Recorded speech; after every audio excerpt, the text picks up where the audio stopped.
दोस्तों, क्या आप पिछले कुछ दिनों से आप कोई भी अपना काम शुरू कर रहे हैं और आपके हाथ अचानक से सुन्न हो जा रहे हैं, हाथों में झंझनाहट हो रही है और आप हाथ ऐसे झड़कते रह रहे हैं, लेकिन आपकी वो झंझनाहट नहीं जा रही है। आप बहुत दिन से परेशान हैं, आप सोच रहे हैं कि ऐसा ये अचानक से क्यों हो रहा है। तो दोस्तों, आज इस वीडियो में मैं डॉक्टर प्रशांत त्रिपाठी हम बात करेंगे हाथ की झुंझुनाहट के क्या वो प्रमुख कारण हैं जिससे ये दिक्कतें, ये परेशानी अपने को बहुत कॉमनली देखने को मिल रही है। तो दोस्तों, अगर हम हाथ की झुंझुनाहट की बात करें तो मेरे पास कई बारी ऐसा हुआ है कि इमरजेंसी में पेशेंट्स आए और वो ऐसा बोले कि सर मेरे पूरे चेहरे में एक तरफ झुंझुनाहट हो रही है, हाथ में झुंझुनाहट हो रही है, कहीं मुझे लकवे का अटैक तो नहीं आ गया। तो दोस्तों, मैं आपको चेताना चाहता हूं कि जो लोग जिनकी उम्र 15 से 50 साल के आसपास है और हाथ में झुंझुनाहट और हल्का चेहरे पे भी झुंझुनाहट लग रही है, तो वो लकवे का अटैक नहीं होना चाहिए। वो नॉर्मल आपको एक डेफिशिएंसी, कुछ कमी, इसके हिसाब से ये दिक्कतें होती है, तो आपको ऐसा घबराने की जरूरत नहीं है। तो हाथ में अगर झुंझुनाहट हम देखें तो इसके प्रमुख कारण क्या है, मैं आज 5 एक ऐसे सबसे कॉमन कारण मैं बताऊंगा जो आपके हाथ की झुंझुनाहट को कर सकते हैं। तो इसमें सबसे पहला कारण है दोस्तों डाइट रिलेटेड। डाइट में क्या है, इसमें सबसे इंपॉर्टेंट जो विटामिन होता है जो हमारे हाथ में झुंझुनाहट कर सकता है, वो है विटामिन B12 की कमी। अब ये B12 क्या है दोस्तों, आप देखें कोई भी इलेक्ट्रिक लाइन जा रही होती है तो उस पर एक इंसुलेशन की शीट होती है, एक कवरिंग होती है, जिसको कवरिंग होने से क्या फायदा होता है कि हमें करंट का झटका या फिर करंट नहीं लगता। वैसे ही हमारी जो नर्व्स होती हैं उस पर एक माइलिन शीट की लेयर होती है जो कि उस नर्व को इंसुलेट करके रखती है। लेकिन कई बारी विटामिन B12 की कमी के होने के हिसाब से वो विटामिन B12 ही इस माइलिन शीट को बनाती है, उसकी संरचना करती है। तो जब विटामिन B12 की कमी हो जाती है, ऐसे केसेस में हमें वो जो शीत है वो उसमें डिसकंटिन्यूटी आ जाती है और हमें झंझनाहट, टिंगलिंग, नमनेस इस तरह का फील होता है। तो ये एक बहुत ही इंपॉर्टेंट कारण है झंझनाहट के लिए। दूसरा जो एक इंपॉर्टेंट रीजन है दोस्तों, वो है अल्कोहल। जो लोग अल्कोहल रेगुलरली क्रोनिकली कंज्यूम करते हैं, हमेशा हर दिन उनका अल्कोहल से जो है शुरू होता है और खत्म होता है, उनके केस में विटामिन B12 की ही डिप्लीशन के हिसाब से न्यूरोपैथी होना शुरू हो जाता है और इससे भी झंझनाहट या सुन्नपन हाथ में होता है। दूसरा इंपॉर्टेंट कारण है दोस्तों मेटाबॉलिक रीजंस। मेटाबॉलिक रीजन में दो सबसे जो इंपॉर्टेंट रीजंस है वो है, एक तो आपका डायबिटीज मेलाइटिस और दूसरा हाइपोथायरॉयडिज्म। दोस्तों, जिन लोगों को शुगर की बीमारी है, डायबिटीज है, उनमें कुछ समय के बाद रेगुलर शुगर रहने से नसों का इररिवर्सिबल डैमेज शुरू हो जाता है। इररिवर्सिबल का अर्थ है दोस्तों जिसे हम वापस से ठीक नहीं कर सकते। तो ऐसे केस में हमें डायबिटीज अगर है और हमें झुंझुनाहट शुरू हो गई है तो हमें बहुत ही सचेत हो जाना है और अपने B12 लेवल्स को अपना चेक करना है और कुछ ना कुछ सप्लीमेंट्स हमें स्टार्ट करने हैं जिससे हमारा जो न्यूरोपैथी का दर है, जो रेट है, वो धीमा हो जाए।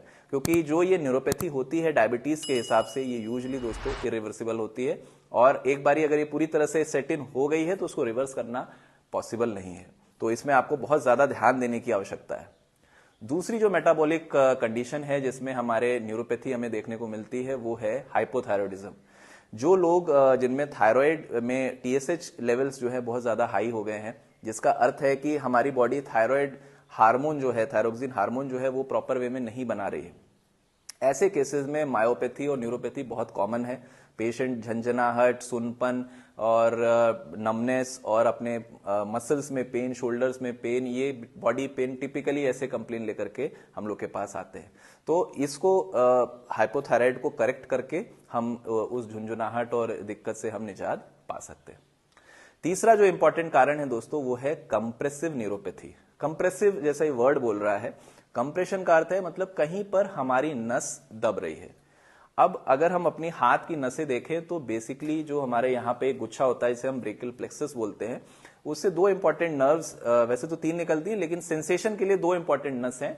एक तो मीडियन नर्व है और दूसरी अल्लर नर्व है। तो जो मीडियन नर्व होती है वो टिपिकली कलाई के इस भाग में यहां पर एक बैंड होता है जिसे हम बोलते हैं कार्पल टनल। आप ऐसे समझें कि एक रास्ता है, एक सकरा रास्ता है जिसके थ्रू ये नर्व ऐसे जा रही है। तो अगर ये रास्ता संकीर्ण हो गया है, छोटा हो गया है, तो वो उस नस पर प्रेशर करेगा, दबान करेगा और उसके आगे के हिस्से में झंझनाहट और सुनपन शुरू हो जाएगा।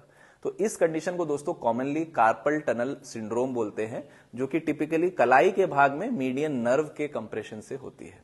इसके अलावा अल्नर नर्व टिपिकली एल्बो में कंप्रेस हो सकती है और ये भी एक कंप्रेसिव न्यूरोपैथी का एग्जाम्पल है। चौथा इंपॉर्टेंट कॉज है दोस्तों हाथों में झंझनाहट या सुनपन होने का, सर्वाइकल स्पॉन्डिलाइटिस।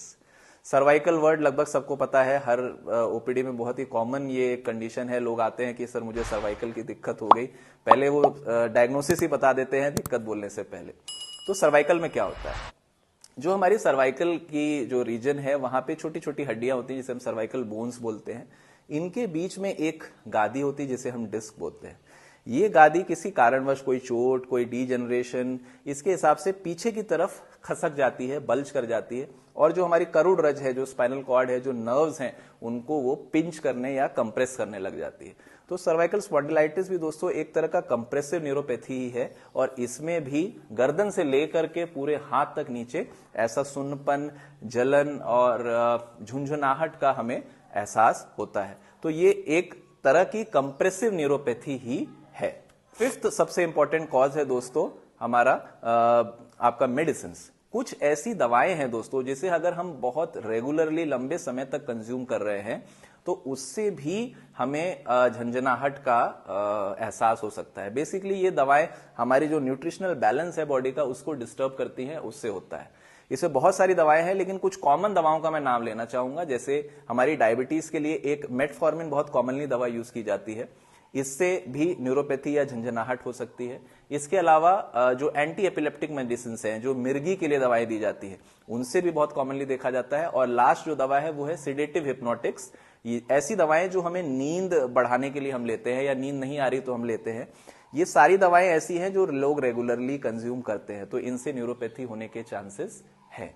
तो दोस्तों इस वीडियो से मेरा बेसिक उद्देश्य ये है कि हाथ में झंझनाहट इमरजेंसी हो सकती है, लेकिन अमूमन लोगों में, यंग पेशेंट्स में ये इमरजेंसी नहीं होती। इसमें आप बिल्कुल भी पैनिक मत करिए, घबराइए मत और अपने डॉक्टर से तुरंत कंसल्ट करिए।